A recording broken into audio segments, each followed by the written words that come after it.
I don't know if you guys have noticed, but this Snow White story has just gotten a little bit more confusing. There is a notable dissonance between this image and this image. Both are from the same movie, I guess. I have, I have a lot of questions. But first, let's talk about Disneyland. The Christmas holiday season is fast upon us. Decorations are up in some parts of the parks. Looks great. Merch is in the shops. So let's keep it going. Let's get ready for that holiday season by updating you guys on show times. What shows are returning this year, and when can you find them at the Disneyland Resort? We'll start in Disneyland with the Christmas Fantasy Parade. That's going to run twice daily, once at 3:30 p.m. and again at 6:30 p.m. If you're looking for a spot on Main Street, a solid hour in advance is probably a safe bet.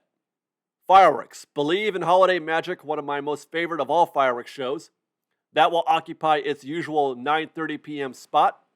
And as best as I can tell, based on what I'm seeing on the calendar right now, that's going to include weekdays. Unlike the Halloween season where they were showing the fireworks only during the weekends, the Believe in Holiday Magic is going to appear nightly, weekends and weekdays. And if you're looking for one of those premium spots in front of the castle, you need to be a little bit more prepared than you might have for the parade. Probably a good 2 hours if you're trying to get in front of the partner statue. Between the partner statue and the castle, at least a couple hours. But otherwise, the views are kind of the same once you escape that zone right there in front of the castle. To the left, to the right, and all the way back down Main Street. It's all the same. So you don't have to be as diligent in terms of, staking out a spot. You can get there a half an hour, 45 minutes before the show easy and get a reasonably good view on Main Street. And don't forget, they also are doing projections on the Rivers of America and at Small World. The fireworks will go off, but if you can't get that spot on Main Street and you just want to see the fireworks happen, go to Small World. Usually very good viewing there. Go to the Rivers of America, and they will do projections on the mist fountains, the same ones that they use for Fantasmic. They do a pretty good show there as well. And that leaves the Disney Holiday Dance Party. That's going to go from 7 p.m. to 11 p.m. at Tomorrowland Terrace. And that's it for what's happening at Disneyland. But there's quite a bit more happening at DCA, just like they do for Halloween. There's a big party happening every year, the Festival of Holidays at DCA. It's a food and entertainment extravaganza. Food booths are already standing by backstage. They're going to be on stage probably on November 1st and then ready to serve guests on November 10th. As for shows, the best holiday show every year, Viva Navidad, that'll happen 6 times daily, starting at 12:10 and then basically on the hour until 5:45 p.m. Try to show up 30 minutes before to get one of the better viewing locations, the ones that are straight on facing the show. Those are limited. If you don't get there early enough, you're going to wind up seeing it on the very far end, the wings of the show, or looking at it from behind. Not as good. Get there a good 30 minutes before if you can. Blue 13 Dance Company is returning this year. Shows at 4:20, 5:20, 6:45, and 7:45. Same for Mostly Kosher, a personal favorite of mine. Shows are 3:50, 4:50, 5:50, 7:15 p.m., and 8:15 p.m.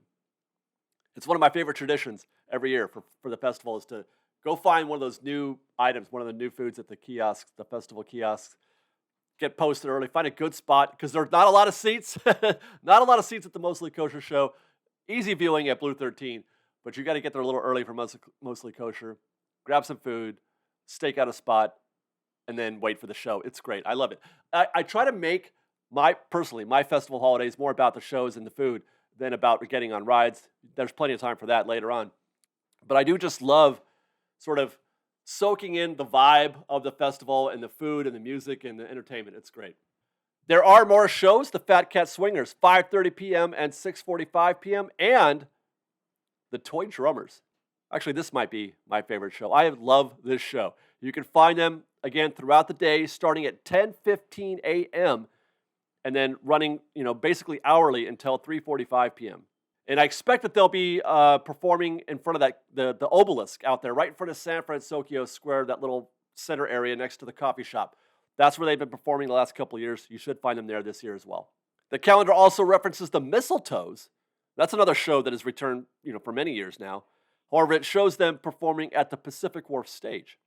I'm going to assume they're still performing there at what was the Pacific Wharf stage. Obviously, that doesn't exist anymore. It's now the San Francisco stage. And similar to some of the other shows, performances start at 11:30 a.m. and then come back about basically on the hour until 5:15 p.m. Lastly, World of Color Season of Light is returning this year as well. 2 shows nightly, one at 9 p.m. and another at 10:15 p.m. Now, I'm going to assume that they're going to be doing virtual queue for this show again, just like they have in the years past. They've been doing that, post Fast Pass era. They will be doing virtual queue. The first show typically does sell out fairly quickly, but the second show often does not.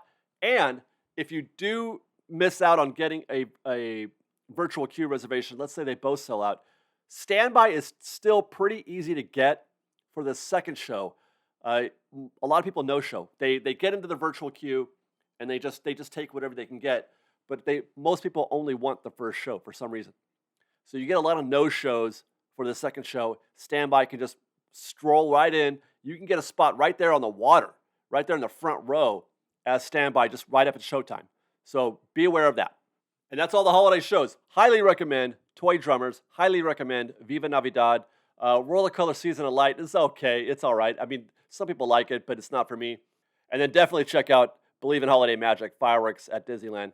It's amazing. So too is the parade, really. I mean, I love the holidays at Disneyland, and those 2 shows are 2 reasons why. Now, let's change gears a little bit. Let's talk about the DVC Tower, the new tower that they just built. That's been open now for a little while. Got some news on that. We've been wondering what the food might be like.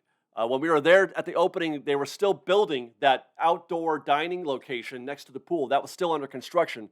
Looks like that's wrapping up. It's called the Palm Breeze Bar, and by all appearances, it looks like it's very similar to the setup that they have at the Grand Californian with the Craftsman Bar. It's poolside and the same type of menu, not the same menu, but the same type of food, same caliber of food, which is a step above bar food, which is actually right in my wheelhouse. That's kind of like my favorite kind of food. For example, you've got the Cocktail de Mariscos. That looks pretty amazing. That's fresh market fish, Gulf shrimp, snow crab claw, and avocado in what I assume to be also cocktail sauce. There's the ahi tuna tataki. I mean, that just looks good. Ahi amarillo ponzu, persilade and crispy wonton, avocado and lime hummus dip, cheese fry poutine, cocktail chicken wings in a bourbon barbecue glaze and chili aioli. That sounds great. On the lighter side, heirloom beet salad, if beets are your thing. The Southwest salad, which really isn't my thing, but I have to say, the plating on this image looks really fun. I hope it's representative of what's being served. And if you need a little bit more protein, there's the jumbo lump crab roll with tarragon and lemon aioli, fresh dill on a brioche bun, or the Palm Breeze burger, sun-dried tomatoes, basil pesto, burrata, and arugula. That sounds fancy. Or the spicy crisp chicken sandwich with zesty slaw, spicy aioli, and bread and butter pickles. Finally, just like the Craftsman, you've got some artisan pizzas available, charcuterie, 4 Cheese California, and the Garden Pizza. All that plus an array of desserts and drinks, and you've got yourself a decently sized menu.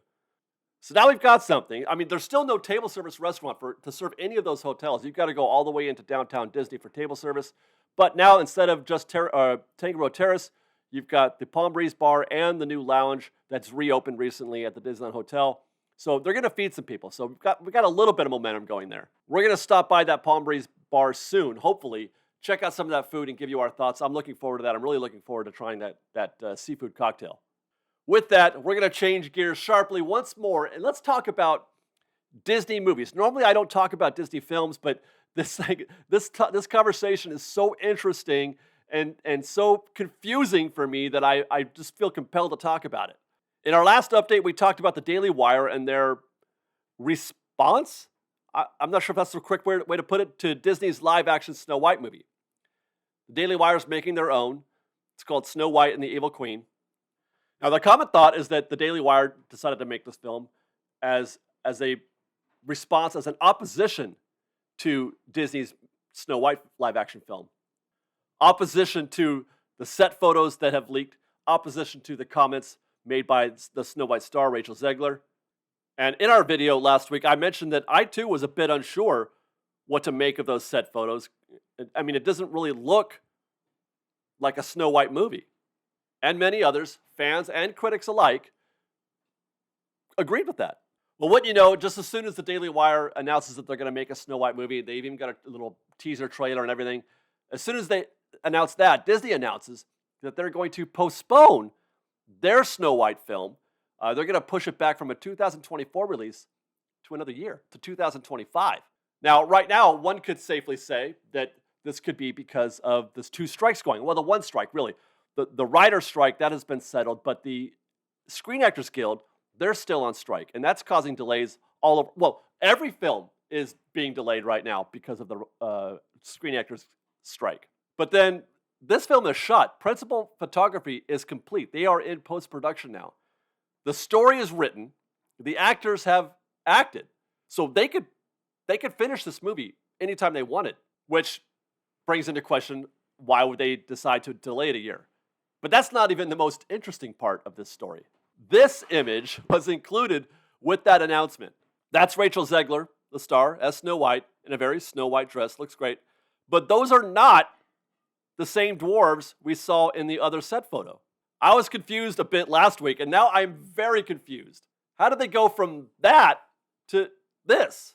I have so many questions, but notably, has Disney decided to do some kind of retcon to the live-action performances? Are they turning the live-action performances into some kind of CGI?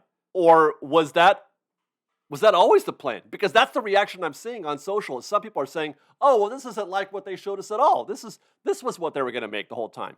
But if that was always the plan, then what the heck was that photo? If that was always the plan, why did Disney say nothing for months while everybody was roasting them over that set photo? Meanwhile, if that wasn't always the plan, well, now I'm really not sure what to make of this. Is it even possible to take a live-action performance and turn it into CGI without, the use of mocap like what they do for Avatar, etc.? Though they didn't look like they were wearing mocap in that set photo. I know there's a lot you can do with AI these days, so maybe it's possible. I don't know. Maybe they've gotten that far already. But if not, if maybe they're not that far with AI, are the live-action performances lost? Are they starting from scratch with the CGI dwarves now? Does that photo even look good to you? Because I have to admit, it doesn't look that great to me. And I have to wonder if they're about to burn another $100 million trying to make some CGI dwarves now. And I mentioned that number, by the way, because I heard through the grapevine that the production budget had grown by just about that same number, by about $100 million. So is that the cause for this delay and the cause for the budget increase is that they have changed their mind? And perhaps the most troubling part about all of this is that none of the answers to any of those questions are particularly good. But then, if we're going to have that conversation, isn't that really what the critics wanted in the first place? Weren't they upset that Disney was straying too far from the original source? Isn't that new image, isn't that closer to what the critics wanted in the first place? Or at least something close to it, right? Something closer to the original source material as opposed to whatever it was that other set photo was. I feel like we're never going to know the real answer to this, even when this film comes out. But the unfortunate reality to all of this is that it doesn't matter, because this is just going to be another reason for people to be upset at Disney. Even though it's closer to what most people would have wanted from a live-action film, even though that photo is closer to it, it's more likely that it's just going to be another reason for people to be upset. Disney is in one of the worst no-win situations that I think I've ever seen a studio be in right now. I don't know how they make this movie, to be honest. It's just wild that we're here. But for me, as a fan and as a viewer, the only thing that matters to me is make a good movie. I don't care if it's if it's live action or CGI or AI or whatever. Just make a good movie. That's the absolute thing, the only thing that matters to me. Literally none of that other political stuff or that drama, none of that will matter as long as they make a good movie. Make a good movie and all will be forgiven. It may not be a profitable movie. It may not even break even, but they will at least make the fans happy, and that's a start. Will fans allow that to happen, though? I don't know. That's a great question. Meanwhile, on a brighter side, Wish, Disney's newest animated feature, that comes to theaters in just a few weeks. November 22nd, it'll be in theaters nationwide. The early buzz is that the film looks great. The art looks great. Very new, very interesting. Pre-sales are going fairly well, so that's also good news for those who like to watch how films do financially, as I do. Meanwhile, even better, this is an original film. It's not a remake. It's not a sequel. It's not even based on other source material, like a book or something like that. The film is born of Disney's 100th anniversary. And some are describing it as sort of an origin story for the Disney wishing star. The wishing star is something that features in quite a few Disney films, especially the early ones. You see a star and you make a wish. I mean, that's ubiquitous with the Disney company. And I really find that fascinating, interesting. I want to know more. How do they make that a story? I'm intrigued. The film is directed by Chris Buck, who did both of the Frozen films, and Fawn Versunthorn. I'm hoping I'm saying that right. She did Raya and the Last Dragon. Ariana DeBose will play the lead, Asha, with Chris Pine playing the villain, King Magnifico, which, by the way, is one of the coolest villain names that I have ever heard. I love that name. It's like it's a mix between Disney and WWE. It's great. Oh, and Alan Tudyk, he plays the goat. I love Alan Tudyk. He's a goat.